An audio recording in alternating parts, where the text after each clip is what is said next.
Hey, everybody, welcome back to LettermenRow.com. I am Jeremy Birmingham. That is Spencer Holbrook. This is Talking Stuff, the Ohio State Recruiting Podcast, brought to you by our good friends at Byers Automotive. If you're looking for an auto, go to Byers Auto. Spencer and I are still, trying to keep plugging along here, everyone, as the world of college football appears to be getting back to quasi-normal, at least for today. Everything could change tomorrow. Spencer, I think it seems more and more likely that the NCAA in the next week or two is going to announce that the recruiting dead period that has been going on since March the 14th will now be extended at least through the end of September. So what we're looking at is potentially a first season of the month of college football, high school football, without any visits being made anywhere by college coaches or high school prospects, and no fans in the stadium at Ohio State. We're still obviously talking about these kids having the opportunity to kind of go and visit schools on their own, but they can't talk to coaches or anything when they're on the campus. So, we could talk about the Sooners Summit that's expected to happen in the next 2 weeks in Oklahoma. But at some point, this constant delay, this incessant dead period is going to force kids to make decisions before they're ready. And I think that could be happening over in Pittsburgh, because there's a little bit of smoke this week that Derrick Davis, one of Ohio State's top remaining targets in the class of 2021, is now focusing pretty much exclusively on making a decision before the start of his senior season. And he had been insistent he was going to take official visits. But now it's like, what do you do if you're one of these kids? What would you do if you were one of these kids? Choose a school. Even though you weren't ready? I would choose a school. I would go there. I would choose the school. I would go to the school. And if I didn't like it, I would tell the NCAA, hey, you didn't let me take a visit. And the coronavirus is the reason I'm putting my name in the transfer portal. I already know where else I want to look at, and give me my eligibility, because it's not the NCAA's fault that the pandemic is going on, but it's the NCAA's fault that, I guess it's the NCAA's fault that kids can't take visits. And so what's going to happen is that is what's going to happen. Yeah, and we obviously are aware and preparing for this new world of one allowable transfer without any sort of penalty. But you have to wonder almost are they going to allow two for these kids? It seems crazy, but these kids, we haven't got to the point yet where a decision has been made on the early signing period. Some people are speculating that could go away. I don't know why it has to. I don't think it matters. If kids don't want to sign in December, then just don't sign in December. We've talked about it here before, but maybe there's a potential for a late signing period back in April, because a lot of states are going to be going to spring football. You see players like Tristan Lee in Virginia and Travion Henderson who have been forced to decide either to give up their plans to early enroll or lose their senior year of high school football. Henderson is saying he's just not going to play football. Tristan Lee is likely going to stay in school. Emeka Ibuka out in Washington is deciding still. He's back and forth from what I've been told about what to do between enrolling early or giving up his final year of high school football. And it just seems like an unfair position for these kids to be in. But the truth is, I guess, what else can you do? Yeah, it's a bad position for everybody. It's a lose on every end. There's no way to win in this, because if you enroll early, you miss out on playing the last season of high school football with your friends. And if you're going to Ohio State or you're going to a major Division I program, you're probably the reason your team is really good, right? And so you're kind of letting a lot of people down. But if you don't enroll early, you automatically fall behind everyone else who did enroll early, including guys that might be at your own position. Yeah. So I think there's no winning in any of this. The high school athletic associations don't want to push high school sports back, but they're being forced to. The players don't want to play in the spring, but if they have to, they will, some of them. But, that's a big decision. Enroll early, play high school football, or go to your last semester of high school is a big decision every year. Now it's enroll early or play high school football. And to be clear, programs like Ohio State aren't necessarily going to be as negatively impacted in this sort of situation as mid-majors will be, because a lot of the kids that those programs are relying on are going to wait and see what happens with these other schools like Ohio State before they make these decisions. So now you have this domino effect, and you have all these 21s that are going to be looking to still be recruited and signing when the 22 class is going to be up next. So it's just this weird conundrum that I don't know that there's really a reasonable answer to. But for Ohio State, it's a class of 19 current commitments. A handful of them are planning on enrolling early. We've seen Jordan Hancock come out and say he's not going to play this year because of concerns about COVID-19 and how that relates to his parents' health, because each of his parents has a underlying condition. And then you see Travion Henderson, Kyle McCord in the state of Pennsylvania on Thursday. They're still recommending that they don't play until January, and that would force McCord to lose his senior season. And obviously Marvin Harrison as well. So there's all these just crazy things that haven't been determined yet. And here we are, and it's August 6th or 8th, or I don't know what day it is. I've lost all track of days. But either way, it feels like we should have answers by now, don't you think? Yeah, but at the same time, I can see both sides of the coin, because, we could say one thing on a Monday, and then, whether it's the CDC, WHO, top level government, lower level government, they could recommend a whole new thing on Wednesday, and Friday you're looking at the opposite of what you said on Monday. So, I mean, yeah, I can't imagine what it would be like to be one of these kids in this situation. One of the kids, one of the decision makers, I don't care about the decision makers. Most of them are getting paid for it. The kids who are sitting there waiting to have their entire lives sort of uprooted and changed because of decisions that maybe aren't really going to affect them. It just seems so unfair. I agree with that, but I do think there are some decision makers in this, in these high school associations to help to do what's right for these kids and these student athletes in high schools. And so I think, there are just so many kids that are going to be impacted by this. It can't be easy to be in anybody's shoes right now. It sucks that we're having this conversation in August, because when this happened in March, we were just hopeful that, maybe it would look like other countries did, and we would be back to some semi-normalcy right now. But this is the hand that everybody's been dealt, and I guess the high school kids, it's just some adversity they're going to have to deal with, and yeah. Well, like I said, this goes back to really what I'm thinking about is a guy like Derrick Davis from Monroeville, Pennsylvania, the Gateway High School product, who's most people have thought it down to Ohio State and Penn State. There's been some discussion from when I talked to his father that they wanted to go see LSU. They still wanted to go down to Georgia.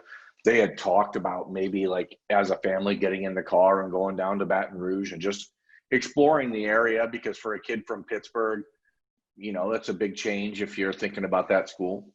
But like that decision, if it's going to happen before his senior season starts, which now who the hell knows if he's going to have a senior season, because Pennsylvania hasn't decided. I don't know. I guess he can transfer to his dad's alma mater at Glenville in Cleveland. But, there's all the stuff up in the air. And so the Buckeyes are in a position with Derrick Davis where they don't know what he's doing. Nobody really knows. He's a private kid anyway.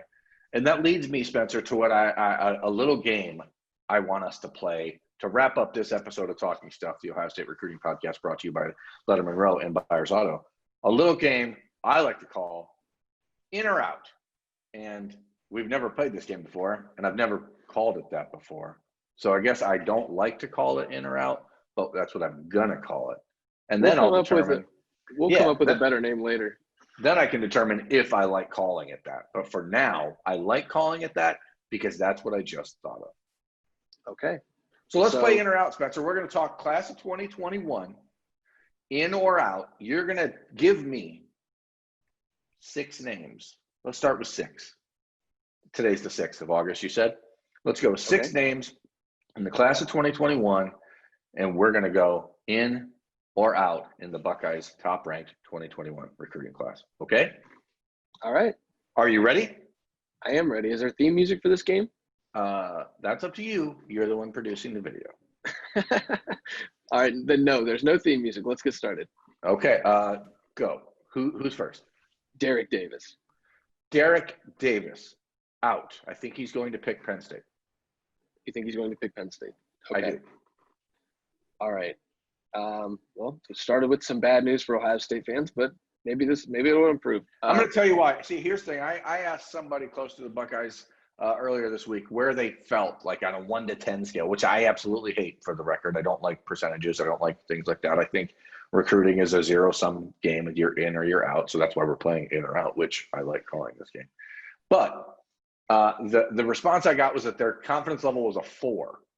And to me, that's not a great indicator. But here's a program with 6 defensive backs committed. They've recruited the hell out of this kid for 3 years. Relationships matter. Terry Smith, one of the coaches at Penn State, is a former coach at Gateway. I think the relationships Penn State has with him are just as good. Even though Penn State actually has more safeties committed in this class, I think that Penn State will win the battle because the perception with Ohio State having 6 defensive backs is that it's just too many. Anyway, that's my rationale. I don't know that I'm going to give a rationale for every single one of these, at least not all right now, but that's the one for that one since we started there. Well, depending on what you choose in this one, you might have to give a rationale. Oh, no. Emeka Ibuka.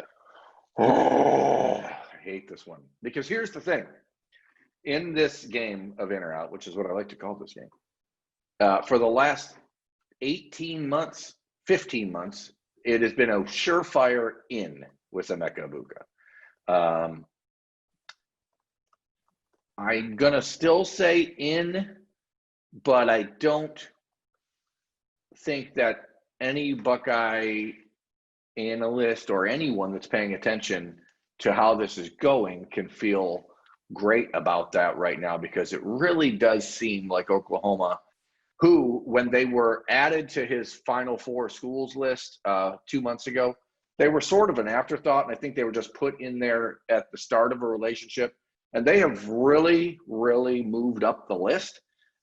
And if I'm giving confidence, I'm going to say a 6 instead of like a 9 or a 10, which is where I would have been 2 months ago with Emeka Ibuka. So I'm going to say in, and the next time we play this game, we'll see if that changes. All right.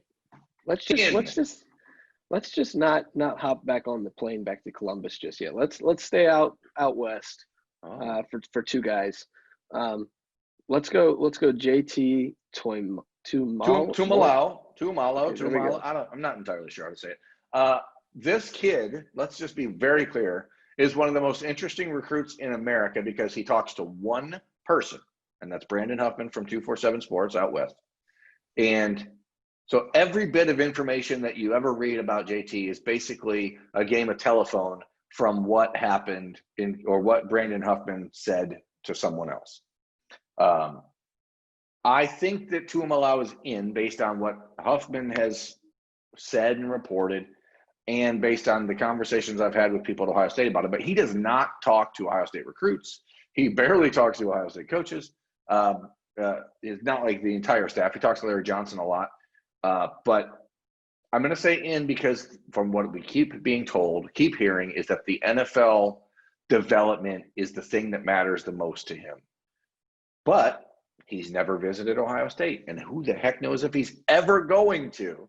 And that's a totally different proposition for a kid from a Samoan family 3,000 miles away as it is for Travion Henderson from a 7-hour drive.